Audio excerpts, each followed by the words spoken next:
ಇವತ್ತು republic day ಅಂತ ನಮ್ಮೆಲ್ಲರಿಗೂ ಗೊತ್ತು. ಆದ್ರೆ ರಿಪಬ್ಲಿಕ್ ಡೇನ ಯಾಕೆ ಆಚರಣೆ ಮಾಡ್ತಾರೆ ಅಂತ ಗೊತ್ತಾ? ಆಗಸ್ಟ್ 15, 1947 ಬ್ರಿಟಿಷರ್ಸ್ ಆಳ್ವಿಕೆಯಿಂದ ನಮಗೆ ಸ್ವಾತಂತ್ರ್ಯ ಸಿಗುತ್ತೆ. ಆದ್ರೆ ಬ್ರಿಟಿಷರ್ಸ್ ನಮ್ಮ ದೇಶ ಬಿಟ್ಟು ಹೋಗಿದ್ರು ಸಹ ನಾವು ಅವರು ರಚಿಸಿದ ಕಾನೂನನ್ನೇ ಫಾಲೋ ಮಾಡ್ತಾ ಇರ್ತೀವಿ. ಇಂಡಿಯಾಗೆ ಆ ಟೈಮ್ ಅಲ್ಲಿ ತನ್ನದೇ ಆದ ಕಾನೂನು ಇರ್ಲಿಲ್ಲ, ಜೊತೆಗೆ ಪೀಪಲ್ಸ್ ಗೆ ವೋಟಿಂಗ್ ರೈಟ್ ಸಹ ಇರ್ಲಿಲ್ಲ.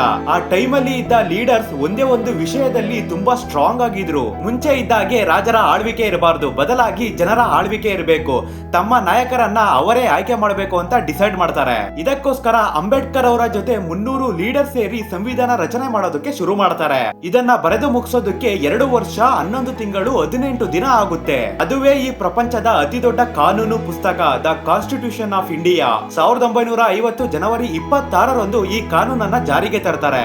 ಜನರಿಗೆ ವೋಟಿಂಗ್ ರೈಟ್ಸ್ ಕೊಟ್ಟು ಅವರ ನಾಯಕರನ್ನ ಅವರೇ ಆಯ್ಕೆ ಮಾಡೋ ಹಕ್ಕನ್ನ ನೀಡ್ತಾರೆ. ನಂತರ ಇಂಡಿಯಾ ಡೆಮೋಕ್ರಸಿ ಅಂದ್ರೆ ಪ್ರಜಾಪ್ರಭುತ್ವ ರಾಷ್ಟ್ರ ಆಗುತ್ತೆ. ಅಂದ್ರೆ ಜನರಿಂದ ಜನರಿಗಾಗಿ ಅಂಡ್ ಜನರಿಗೋಸ್ಕರ ಇರುವ ದೇಶ.